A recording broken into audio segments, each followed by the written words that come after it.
Hello hello tout le monde. Je me suis dit, j'ai oublié, je suis d'humeur à reparler aujourd'hui, que du coup je me suis dit je vais vous faire un live. Donc du coup, retour sur mes 3 jours de retraite silencieuse. Alors, j'ai eu un énorme apprentissage que j'avais envie de vous partager. Mais avant ça, il faut quand même que je vous explique que moi, être silencieuse, putain, c'est un truc de fou, comme c'est pas possible. Donc en fait, dans la retraite silencieuse, ce qui s'est passé, c'est qu'on est restés tous en silence. Pour ceux qui se demandent un petit peu comment ça a fonctionné, dans mon cas, parce que ça dépend très fort des énergies de chacun en fait. Dans notre cas, on s'est retrouvés, moi je me suis retrouvée le premier jour avec des gens très très très très silencieux, même pendant les repas et ainsi de suite, donc tu respectes et ça m'arrangeait très bien. Mais alors le lendemain, c'est fini, il y avait plus que les personnes plus âgées étaient toutes parties, il y avait plus que on était 5 jeunes, âgés entre moi la plus jeune et 42 ans. On avait tous plein de choses à se raconter. Donc du coup, la journée on était ultra silencieux, mais alors le soir, après on faisait l'homélie du soir, donc c'est 15 minutes, les sœurs chantent, c'est super beau, c'est hyper prenant. La voix des sœurs comme ça avec l'écho, moi ça me faisait j'avais l'impression que ça vibrait en moi. Et après ça, on prenait les sièges et hop, on allait se mettre dans le jardin et alors on refaisait le monde. Et ça, j'ai adoré. Donc voilà, j'avais l'impression de faire encore une colo de vacances comme à chaque fois que je pars quelque part en fait. Mais donc, du coup, je me suis dit, mon super grand apprentissage, je t'explique le contexte. On est mon 3e jour et l'avant-midi, j'avais énormément gratté, j'avais énormément écrit. J'avais passé 3 heures à écrire sur des questions totalement existentielles. Je pourrais peut-être un jour vous partager mes questions existentielles, en tout cas de ce jour-là. Et du coup, je ne sais pas si vous me voyez encore. Oh. Est-ce qu'on va voir encore? Ok. On va manger à midi. Et puis, j'ai mangé de trop. C'était trop bon ce qu'on avait à manger. Et là, c'était abusé. J'ai vraiment abusé au niveau de la nourriture. Tiens, j'ai vraiment l'impression d'être un contre-jour. Et donc je me dis j'ai envie d'aller faire une sieste. Quand t'as trop mangé à midi, souvent t'as envie d'aller faire une sieste quand t'as en plus rien qui t'empêche de le faire. Donc du coup je me dis je vais faire une sieste. De là je fais ma petite sieste et aucune envie de sortir du lit, mais alors aucune. Je me dis j'ai rien qui m'empêche de le faire, mais je me culpabilise. Tu vois le mental là qui est vraiment en train de te dire putain mais tu fais ce que tu veux quand tu veux. Ah ben non, là j'avais ma tête qui me disait non c'est pas bien, tu dois pas. Et puis je me suis dit, fuck, je fais ce que je veux quand je veux, j'ai la chance de n'avoir aucune contrainte ici durant ces 3-4 jours. Coucou Roland. Et puis alors là, du coup, je me dis, il est 4 heures, donc t'imagines à 4 heures, je me dis, oh putain, sors de ton lit là quand même, il est 4 heures quoi, t'as rien fait de ta journée, t'es resté dans ta chambre, t'as gratté le matin, t'as mangé, puis t'es venu te recoucher. Il faisait magnifique, donc je me culpabilisais encore mon cerveau qui turbine. Et j'embarque mon sac à dos, je suis partie avec mon eau et je marche mais comme une furie quoi, en mode il faut que je me dépense, le côté hyperactif qui revenait un peu.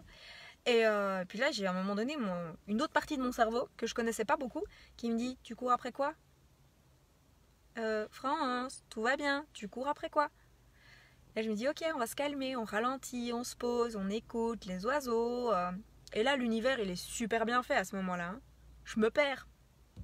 T'es dans les bois, tu te perds. Et vas-y pour te retrouver quand t'es dans les bois, quand t'as des croisements quand t'as plein de croisements, que t'as une carte sur laquelle il fait pas écrit les croisements de tes trucs. J'ai beaucoup rigolé, donc je me suis dit, je vais le faire à l'intuition. J'ai pas d'autre choix, je sais pas où je suis. Et tout ce que je sais, c'est qu'à 18h30, on mange et je dois être rentrée. Donc petit appel à l'univers, aide-moi à rentrer avant 18h30 s'il te plaît. Je marche, à chaque carrefour, je me pose la question, à droite, à gauche, tout droit. Et je marche et j'ai l'impression que c'est long et que j'ai l'impression que ça fait des heures que je marche parce que j'ai pas de téléphone, j'ai pas de montre, donc j'ai aucune notion de temps et je ne peux que lâcher parce que j'ai pas de pouvoir. Hormis le fait que ce serait bien que je rentre. Coucou Françoise. Et je suis là, je marche. Et à un moment donné, j'en ai marre. Je vois une montée, j'ai pas envie de monter. Et je demande à mon corps, je vais à droite, je vais à gauche. Il me dit tu vas à gauche. Et je descends. Et là, par contre, c'est la plus belle partie de ma balade. Mais quand je te dis que c'est la plus belle partie de ma balade, j'avais l'impression d'être dans un décor de film tellement je trouvais ça magnifique. Et je descends, et je crève de besoin de faire pipi, et j'ai plus d'eau, et j'en ai marre. Mais je descends, parce que la descente, c'était franchement très agréable. et c'est beau, et putain de merde, j'arrive en bas de la colline. Mais moi, l'abbaye, elle est en haut. Et je me dis, putain, j'ai besoin de faire pipi. Il n'y a pas d'endroit pour faire pipi. Enfin, pas d'endroit, il n'y avait pas de renfoncement. J'ai plus d'eau, j'en peux plus. Ça doit faire genre, j'avais l'impression que ça faisait 3 heures que je marchais tellement j'en pouvais plus. Et je me dis, bah pas de choix, t'es descendu, tu dois remonter.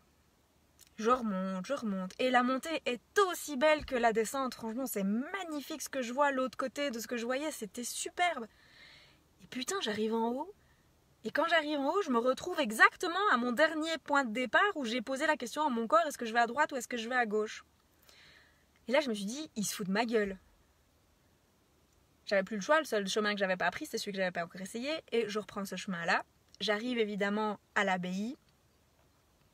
Je vais t'expliquer c'est quoi la chute de mon histoire. J'arrive à l'abbaye, j'arrive devant l'heure, il est 18h05. Putain, je suis top timing. Genre, moi j'ai eu l'impression que j'avais marché pendant 3 heures, j'étais au bout de ma vie, j'étais épuisée.